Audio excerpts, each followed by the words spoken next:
Dear students, আমি সৈকত গায়েন। আমার চ্যানেলে তোমাদের সবাইকে আবার স্বাগতম জানাই। আইটিআই সিরিজের এর আগের ভিডিওতে আমাদের 3 ফেজ ইন্ডাকশন মোটর নিয়ে আলোচনা শুরু হয়েছিল।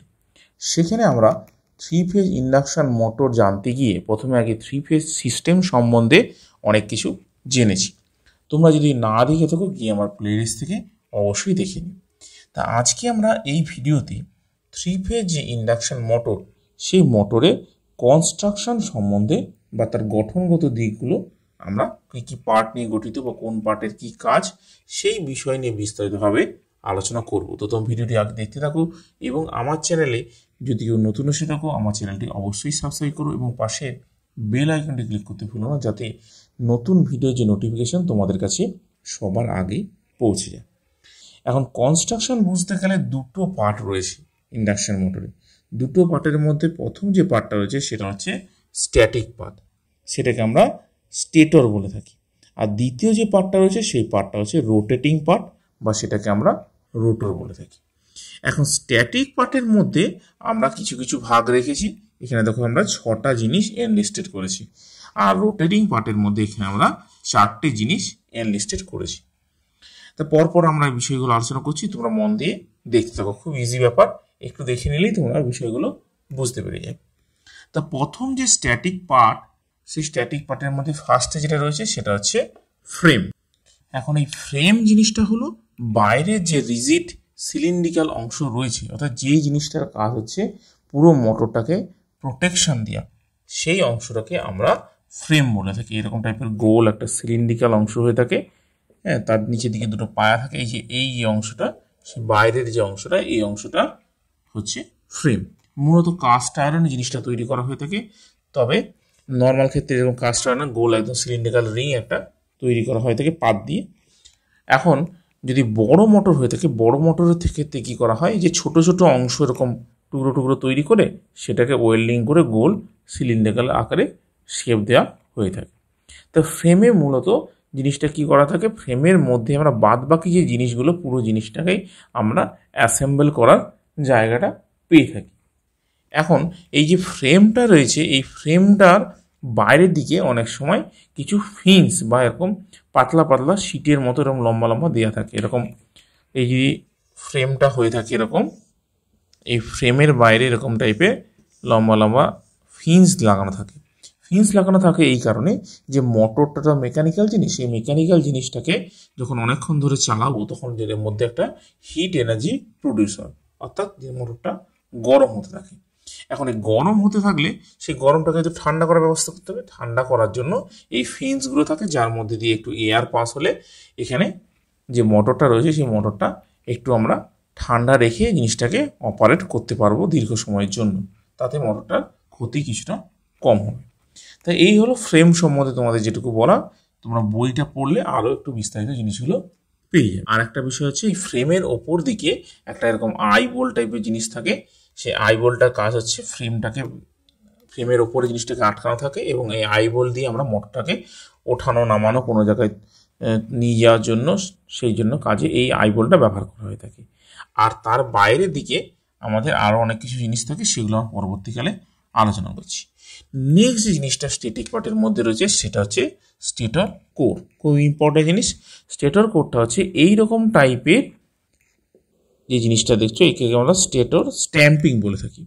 তো এই জিনিসগুলো পাতলা পাতলা স্টিলের হয়ে থাকে, এগুলো ভার্নিশ দিয়ে ল্যামিনেশন করা থাকে। এরকম অনেকগুলো স্টেটর স্ট্যাম্পিং আমরা পরপর পাশাপাশি নিয়ে পুরো জিনিসটাকে একসাথে পাঞ্চ করে দেওয়া হয়, যাতে করে একটা সিলিন্ড্রিক্যাল এরকম টাইপের শেপের হয়ে থাকে। এখন এই জিনিসটাকে কি কোথায় বসানো থাকে, এই ফ্রেমটা রয়েছে, ফ্রেমের ঠিক ভেতর সাইডে আমরা খুব দৃঢ়ভাবে জিনিসটাকে আটকানো থাকে। এখন আরও একটা জিনিস লক্ষ্য করো, যে স্টেটো স্ট্যাম্পিংটা রয়েছে, এই স্টেটো স্ট্যাম্পিংয়ের ভেতরে দেখো ছোট ছোট করে গর্ত করা আছে। এই গর্তগুলোর ভেতরেই আমরা যে কয়েলটা বসাবো মোটরটা চলার জন্য বা ম্যাগনেটিক ফিল্ড তৈরি করার জন্য, সেই কয়েলগুলো আমরা এই যে গ্রুপটা আছে সেই গ্রুপের মধ্যে আমরা কয়েলটাকে বসিয়ে ব্যবহার করব। এখন এই পাতলা পাতলা ল্যামিনেটেড স্টিল আমরা একসাথে জুড়ি, তার কারণ হচ্ছে পাতলা পাতলা জোড়ার জন্য আমাদের যে ম্যাগনেটিক ফিল্ডের জন্য যে অপোজিশনটা তৈরি হবে, এছাড়াও যে এডি কারেন্ট যে লসটা হবে বা পাওয়ার লস যেগুলো হবে, সেইগুলো দূর করার জন্য আমরা এই ধরনের স্টেটর স্ট্যাম্পিং ব্যবহার করে থাকি। এছাড়াও 3 থেকে 5% আমরা সিলিকন এর মধ্যে অ্যাড করে থাকি, সেটা হিস্টেরিসিস যে লস সেই লসটা কমানোর জন্য এই ধরনের হাই গ্রেড স্টিল আমরা স্টেটর স্ট্যাম্পিং তৈরি করার জন্য ব্যবহার করা হয়ে থাকে। এখন এই যে ল্যামিনেটেড যে স্টেটর স্ট্যাম্পিংগুলো রয়েছে, এগুলো যখন আমরা পরপর পাশাপাশি জুড়ে একটা সিলিন্ড্রিক্যাল শেপে তৈরি করি, তৈরি করার পরে এই জিনিসটাকে আমরা কি করব, এই যে ফ্রেমের মধ্যে জিনিসটাকে বসাবো। এখন বসানোর জন্য আমরা ওয়েল্ডিং করার জন্য এখানে একটা স্টিল রিবসও ব্যবহার করা হয়ে থাকে, যার দ্বারা জিনিসটা ভেতরে একদম দৃঢ়ভাবে আটকে থাকে, যাতে ভেতরে গিয়ে জিনিসটাকে ঘুরতে না পারে, বা একটা মেকানিক্যাল স্ট্রেন দেওয়ার জন্য এই ধরনের স্টিল রিবস আমরা ব্যবহার করে থাকি। নেক্সট যে জিনিসটা আলোচনা করব সেটা হচ্ছে স্টেটর উইন্ডিংস। তা স্টেটর তো কোর পেলাম, কোরের ভিতরে বললাম যে এখানে গ্রুপ দেওয়া আছে। এই গ্রুপের দেখো উপর দিকটা কিন্তু অল্প সামান্য একটু করে খোলা আছে, যেখান দিয়ে উইন্ডিংয়ের জন্য যে কয়েলটা ব্যবহার করবো সেই কয়েলটা আমরা ভেতরে প্লেস করতে পারবো। তো এখন এই যে স্টেটর স্ট্যাম্পিংটা তো আমরা ফ্রেমের মধ্যে বসিয়ে দিলাম। এখন বসিয়ে দেওয়ার পরে এর ভিতরে যে কয়েলটা, সেই কয়েলটা হতে পারে তামার হতে পারে বা অ্যালুমিনিয়াম হতে পারে। যেটা দিয়ে বানাবো সেটা এরকম ডায়মন্ড শেপের টাইপের, এরকম টাইপের কয়েল এরকম আমরা বানাই। সেই কয়েলটা বানিয়ে এর মধ্যে আমরা বসিয়ে থাকি। এখন সেটা সিঙ্গেল লেয়ার হতে পারে, সিঙ্গেল লেয়ার ল্যাপ হতে পারে, ডবল লেয়ার হতে পারে, এরকম বিভিন্ন টাইপের আমরা কয়েলের ডিজাইন করে এই যে উইন্ডিংটা, সেই উইন্ডিংয়ের স্লটগুলো রয়েছে, সেই স্লটের মধ্যে আমরা বিষয়গুলোকে বসিয়ে দিই। এখন বসানোর সময় সবসময় একটা জিনিস মাথায় রাখতে হবে, এইখানে কিন্তু ইনসুলেশন জিনিসটা ভালো করে লক্ষ্য রাখতে হবে। যখন এই যে গ্রুপগুলো রয়েছে, স্লটগুলো, এই স্লটের মধ্যে প্রথমে আমাদের একটা ফিল্ম পেপার বা এই জাতীয় কিছু দিয়ে আমাদের প্রথমে ইনসুলেটেড লেয়ার একটা তৈরি করতে হবে। ইনসুলেশন লেয়ার তৈরি করার পরে তার উপরে আমরা কিন্তু এই কয়েলগুলোকে বসাবো, এবং কয়েলগুলো বসানোর পরে সেই কয়েলগুলোকে আবার ভালো করে বেঁধে নিয়ে আমাদের প্রপার যে কানেকশান করার দরকার ম্যাগনেটিক ফিল্ড তৈরি করার জন্য, সেইভাবে কানেকশান করে পুরো জিনিসটাকে কিন্তু ইনসুলেটভাবে জিনিসটাকে সঠিকভাবে বাইন্ডিংটা করতে হবে। করার পরে কিন্তু আমাদের স্টেটর ওয়াইন্ডিংটা তৈরি হয়ে গেল। এখানে দেখো আমরা একটা স্লটের একটা ছবি বড় করে রেখেছি। দেখো এটা স্লটের যদি এইরকম টাইপের মুখ হয়, এখন এই মুখের মধ্যে আমরা ভেতরে একটা দেখো সাইডে ডট ডট দিয়ে এখানে ইনসুলেশন একটা লেয়ার বা ফিল্ম টাইপের পেপার এরকম দিয়েছি। এখন এখানে যদি আমরা ভেতরে এইখানে কয়েলগুলো, আমরা কয়েলের যে তারগুলো রয়েছে তারগুলো আমরা প্লেস করেছি। এখন সিঙ্গেল লেয়ারের ক্ষেত্রে আমরা এইখানে দুটো কয়েল দিয়ে দেবো, এদিকের কয়েল বা ওদিকের কয়েল, দুটো কয়েল থাকলো। এখন এই দুটো কয়েলের মধ্যে আমরা আবার যদি ডবল লেয়ার কয়েল প্লেস করি, তাহলে সেক্ষেত্রে কী করতে হবে, এই কয়েলটা দেওয়ার পরে উপরে আবার একটা ইনসুলেশন দিতে হবে, এবং নেক্সট লেয়ার স্লটের যে তারটা, সেই তারটা এখানে প্লেস করতে হবে। এবং সব তার এখানে প্লেস হয়ে যাওয়ার পরে আমরা এর উপরে বাঁশের বা কাঠ জাতীয় কিছু জিনিস দিয়ে ওপরে একটা জিনিস আমরা টাইট করে আটকে দেবো, যাতে কয়েলটা কোনো নড়নচড়ন না ঘটে। সেটা দিয়ে মুখটা আমরা বন্ধ করে দেবো, এবং গোল টাইপের একটা লম্বা কাঠ দিয়ে বা বাঁশ জাতীয় জিনিস দিয়ে সব থেকে বেটার হয়। সেই জিনিসটা দিয়ে এই যে স্লটটা রয়েছে, স্লটটা উপর থেকে একদম পুরো জিনিসটাকে বন্ধ করে দেবো। লাস্টে কী করা হবে, ওপর থেকে একদম পুরো জিনিসটাকে ভালো করে ভার্নিশ দিয়ে দেওয়া হবে, যাতে টোটাল জিনিসটা ভালোভাবে ইনসুলেট হয়। ইনসুলেট না হলে কিন্তু কোনো জায়গায় যদি লিকেজ থাকে, আমাদের মোটরটা কিন্তু বডি হয়ে যাবে বা লিকেজ কারেন্ট দেখা যাবে। এখন এক্ষেত্রে যে স্টেটর ওয়াইন্ডিংটা রয়েছে, সেই স্টেটর ওয়াইন্ডিংটা তৈরি হয়ে যাওয়ার পরে আমরা কিন্তু এই ক্ষেত্রে এই যে ভেতরে কিন্তু ম্যাগনেটিক ফিল্ডটা তৈরি করে ফেলতে পারলাম। এখন ভেতরে যদি আমরা রোটেটিং পার্টটা যদি প্লেস করে দিই, তাহলে কিন্তু দেখা যাবে যে আমাদের যে মোটরটা, সেটা মোটরটা চলতে আছে। তো সেটা পরবর্তীকালে বিষয়ে আলোচনা করছি। নেক্সট যে পার্টটা আমাদের স্ট্যাটিক পার্টের মধ্যে রয়েছে, সেটা হচ্ছে টার্মিনাল বক্স। এখন এই তো আমরা কয়েলটা তো প্লেস করে ফেললাম। এখন কয়েলটা যে কানেকশন করার জন্য যে টোটাল যে কয়েলগুলো আমরা বসালাম, সেই টোটাল কয়েলটাকে আমরা সঠিকভাবে কানেকশন করে বাইরে একটা ছোট বক্স মতো থেকে থাকে, সেটাকে আমরা টার্মিনাল বক্স বলে থাকি। সেই বক্সের এন্ডে গিয়ে দেখো এইখানে যে টার্মিনাল বক্স আছে, এই বক্সের এন্ডে গিয়ে ভেতরের যে কয়েলগুলো যে কানেকশান, সেই কানেকশানের লিডগুলো কিন্তু ভেতরে আমরা এখানে নাট বোল্টের সাহায্যে টাইট করে লাগিয়ে রাখি।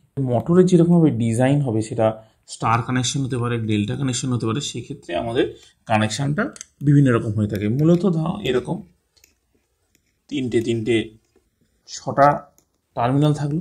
এখন যদি স্টার কানেকশন করতে হয়, তাহলে আমাদের একদিকে যেরকম স্টার যেরকম হয়, এরকম যদি 3টে যে কয়েল, এই ধরো একটা কয়েল, এইখানে একটা জয়েন্ট থাকবে, এই একটা কয়েল একটা জয়েন্ট থাকবে, আর এই একটা কয়েল একটা জয়েন্ট থাকবে। তিনটে টার্মিনাল একসাথে আমরা তিনটে টার্মিনাল এদিকে একটা জয়েন্ট করে দেবো, আর তিনটেতে আমরা তিনটে ফেজ অ্যাপ্লাই করবো। সেরকমভাবে ডেল্টা যদি কানেকশন করি, ডেল্টার সময় আমাদের এরকম লম্বা লম্বা জুড়তে হবে, জুড়ে সেখানে সেভাবেই আমরা কানেকশানটা করতে হবে। তাই এইরকমভাবে তিনটে ছটা টার্মিনাল আমরা ভেতরের যে কয়েল আছে সেই কয়েল থেকে আমরা টার্মিনাল বক্সে নিয়ে আসবো, এবং টার্মিনাল বক্সে বাইরের 3 ফেজ যে কানেকশান, সেই 3 ফেজ কানেকশানটা আমরা দিয়ে মোটরটাকে ম্যাগনেটিক যে ফিল্ডটা তৈরি হবে উইন্ডিংয়ে, সেটা তৈরি করার চেষ্টা করব।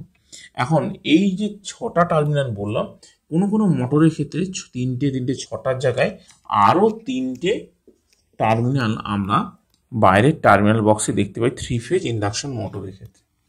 তো এর পরবর্তীকালে বিষয়টা আমরা আলোচনা করতাম। তো এখানে একটু বলে দিই, 3 ফেজ যে ইন্ডাকশন মোটর, সেই মোটর সাধারণত দু প্রকারের হয়ে থাকে।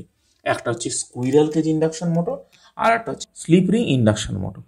এখন নর্মাল যে স্কুইরাল কেজ ইন্ডাকশন মোটরটা রয়েছে তার ক্ষেত্রে 6টা টার্মিনাল থেকে থাকে, কিন্তু যেখানে স্লিপ রিং মোটর রয়েছে সেই স্লিপ রিং মোটরের ক্ষেত্রে আরও এক্সট্রা 3টে টার্মিনাল থাকে। সেই টার্মিনালগুলো যে স্লিপ রিং রয়েছে সেই স্লিপ রিংকে কানেকশন করার জন্য সেই টার্মিনালগুলো আমরা ব্যবহার করে থাকি। তা স্লিপ রিং ইন্ডাকশন মোটর নিয়ে যখন আমরা আলোচনা করব পরবর্তীকালে, তখন এই যে স্লিপ রিং ইন্ডাকশন মোটরের যে গঠন, সেটা আমরা যখন রোটর পার্ট আলোচনা করবো সেখানে একটু আলোচনা দিয়ে দেবো। তার পরবর্তীকালে আমরা যখন স্লিপ রিং ইন্ডাকশন মোটর নিয়ে ডিটেলসে আলোচনা করবো, তোমরা বিষয়টা জেনে যাবে। তো এখন শুধু নামটা শুনে রাখো। তা এইখানে ওই তিনটে 6টা অথবা 9টা টার্মিনাল থাকতে পারে এই টার্মিনাল বক্সের মধ্যে, সেই টার্মিনাল বক্সে আমরা সেইভাবেই কানেকশন করব। তারপরে যে পার্টটা রয়েছে সেটা হচ্ছে এন কভার। এন কভারের কাজটা হচ্ছে স্ট্যাটিক যে পার্ট দুটো রয়েছে আমাদের কয়েল এবং তার বাইরে যে ফ্রেমটা রয়েছে, সেই ফ্রেমের সাথে আমরা দু সাইডে দুটো কভার কানেকশন করে রাখি। সেই কভারটা কি থাকে, কভারটার মেন কাজ হলো ভেতরে যে রোটেটিং পার্টটা রয়েছে বা রোটরটা রয়েছে, সেই রোটরটাকে মেকানিক্যাল সাপোর্ট দেওয়ার জন্য, বা রোটরটা ওর ভেতরে ঢুকে থাকা অবস্থায় তার মধ্যে বল বেয়ারিং থাকে, এবং বল বেয়ারিংয়ের মাধ্যমে ভেতরে সেই জিনিসটাকে ঘোরার সুবিধার জন্য এই ধরনের দুদিকে দুটো এন কভার দেওয়া হয়ে থাকে। আর লাস্ট যেটা, সেটা হচ্ছে ব্রাশ গিয়ার ফর স্লিপিং। একটু আগে স্লিপিং মোটরের কথা আমরা একটু তুললাম।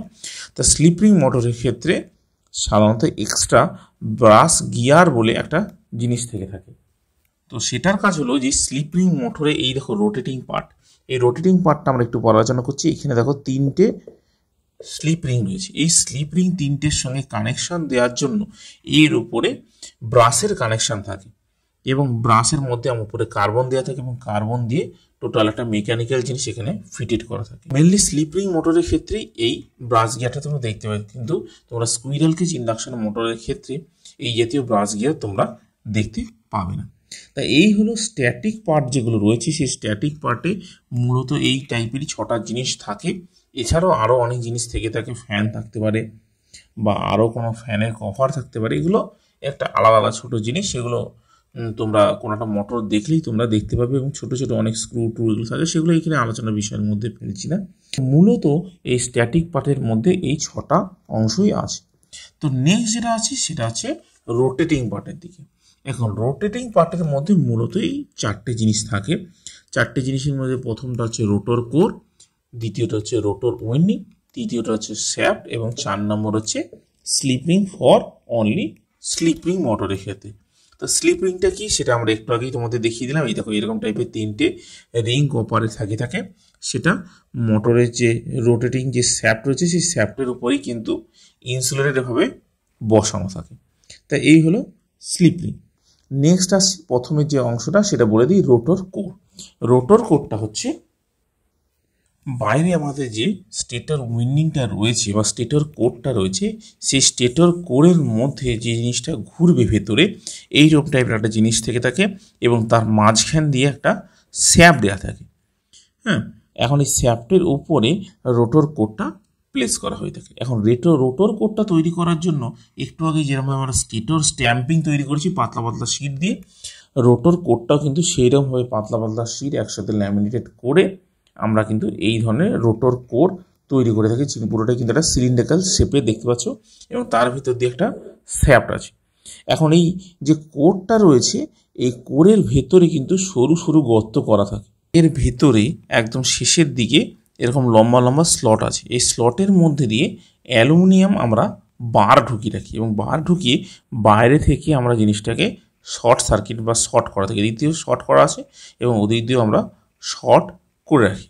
তো এইটা হচ্ছে রোটর ওয়েন্ডিংয়ের হিসেবে কাজ করা হয়ে থাকে, কিন্তু বাইরে থেকে জিনিসটাকে আমাদের শর্ট করা। তার কারণ কি তোমরা সবাই জানো, আমরা যখন ফ্যারাডেজ ল পড়েছিলাম সেখানে আমাদের বলেছিলেন যে শর্ট সার্কিটেড কন্ডাক্টর আমাদের ব্যবহার করতে হবে। তাই শর্ট সার্কিট করার জন্য এই দুদিক থেকে আমরা জিনিসটাকে স্ট্যাম্পিং করে জিনিসটাকে শর্ট করে আটকে রাখি এবং এই পুরো জিনিসটা একটা স্যাপ্টের সাহায্যে লোড দেওয়া থাকে এবং সেই লোডটা বাইরের যে বিয়ারিং থাকে সেই বিয়ারিংয়ের মধ্যে যে এন্ড কভারের মধ্যে বিয়ারিংটা বসানো আছে এবং এই বিয়ারিংয়ের মধ্যে জিনিসটা ঢুকে মোটরটা যখন আমরা চালু করব বাইরে যখন এই ম্যাগনেটিক ফিল্ডের মধ্যে জিনিসটা ঘুরতে থাকে। তো এইরকম টাইপের জিনিসটা হলো রোটর কোর। এছাড়াও রোটর কোর সম্বন্ধে আরও বিস্তারিত বিষয় তোমরা তোমাদের বইটা যখন পড়বে সেই বইয়ে আরও খুঁটিনাটি বিষয়গুলো পেয়ে যাবে। নেক্সট হচ্ছে রোটর উইন্ডিংটা তো এর আগেই বলে দিলাম যে এরকম টাইপের যে ভেতর দিয়ে আমরা অ্যালুমিনিয়াম বার ভেতর দিয়ে প্রবেশ করানো থাকে এবং প্রবেশ করানোর পরে সেগুলো বাইরে থেকে আমাদের শর্ট করা থাকে। শ্যাফটটাও একটু আগে বলে দিলাম যে ভিতর দিয়ে ইন্টারনাল পজিশন দিয়ে এখানে শ্যাফট দেওয়া থাকে এবং এই শ্যাফটের ওপর দিকে আবার এখানে টাইপের একটা চাবি লাগানোর মতো গর্ত করা থাকে। সেই চাবির সাহায্যে আমরা বাইরে যে পুলিগুলো টাপলিংগুলো কানেকশন করব, সেই কানেকশন করার সুবিধার জন্য বা যেগুলো আমাদের স্লিপ রিং ইন্ডাকশন মোটর, সেই স্লিপ রিং ইন্ডাকশন মোটরে আবার শ্যাফটের উপরে আমাদের এরকম স্লিপ রিং কানেকশন করা হয়ে থাকে। সেই স্লিপ রিংটা কিন্তু ভিতরের যে কয়েল থাকে এইখানে স্কুইরাল কেজ এবং আমরা স্লিপ রিং দু টাইপের মোটরের কথা বললাম। স্কুইরাল কেজের ক্ষেত্রে সাধারণত এইরকম টাইপের আমরা রোটর দেখতে পাবো, যেক্ষেত্রে অ্যালুমিনিয়াম বার ভিতরে বসানো থাকে এবং বারগুলো বাইরে থেকে শর্ট করে মোল্ডিং করা থাকে। কিন্তু যেগুলো স্লিপ রিং মোটরের ক্ষেত্রে কিন্তু ইন্টারনাল যে রোটরটা রয়েছে সেই রোটরটা কিন্তু ভেতরে একদম কয়েল বসানো থাকে, যেরকম বাইরের যে স্টেটর স্ট্যাম্পিংয়ের মধ্যে আমরা ম্যাগনেটিক ফিল্ড তৈরি করার জন্য স্টেটর উইন্ডিংয়ে যেরকম কয়েল করা আছে সেরকম স্লিপ রিংয়ের ক্ষেত্রে কিন্তু ভেতরের অংশটাও কিন্তু এরকম কয়েল করা থাকে এবং সেই কয়েলের যে টার্মিনালগুলো সেই টার্মিনাল কিন্তু এই যে তিনটে স্লিপ রিং রয়েছে সেই স্লিপ রিংয়ে এসে দাঁড়ায়। এখন এই স্লিপ রিং থেকে আমরা ব্রাশ এবং এই যে ব্রাশ গিয়ার রয়েছে সেই ব্রাশ গিয়ারের মাধ্যমে আমরা বাইরের টার্মিনাল বক্সে, এই যে টার্মিনাল বক্সে তিনটে পয়েন্ট দেখালাম, সেই টার্মিনাল বক্সে কিন্তু আমরা এর যে কানেকশানটা সেই কানেকশানটা বাইরে নিয়েছি। এখন নিয়ে এসে কী করি তা সেটা আমরা পরবর্তীকালে যখন স্লিপ রিং মোটর আলোচনা করব সেখানে তোমাদের বিষয়গুলো বলে দেবো। তো এই হলো মোটামুটি এই ইন্ডাকশন মোটরের যে কনস্ট্রাকশন সেই কনস্ট্রাকশন সম্বন্ধে তোমাদের বিস্তারিতভাবে আলোচনা করার চেষ্টা করলাম। তো আর বেশি কিছু আলোচনা করছি না, ভিডিওটি অনেকটি লেন্থ হয়ে গেছে। তোমরা বইটি ভালো করে রিডিং পড়লে তোমরা বিষয়টি সম্বন্ধে আরও বিস্তারিত বিষয়গুলো পেয়ে যাবে। তাও তোমাদের যদি বুঝতে কোনো সমস্যা হয়ে থাকে আমাকে কমেন্ট বক্সে জানাতে ভুলবে না। ভিডিও কেমন লাগলো অবশ্যই জানি, যদি ভালো লেগে থাকে অবশ্যই লাইক করে এবং বন্ধুদের সাথে শেয়ার করতে ভুলো না। তো এখনও পর্যন্ত ভিডিওটি আমরা এইটুকু আলোচনা করলাম। ধন্যবাদ।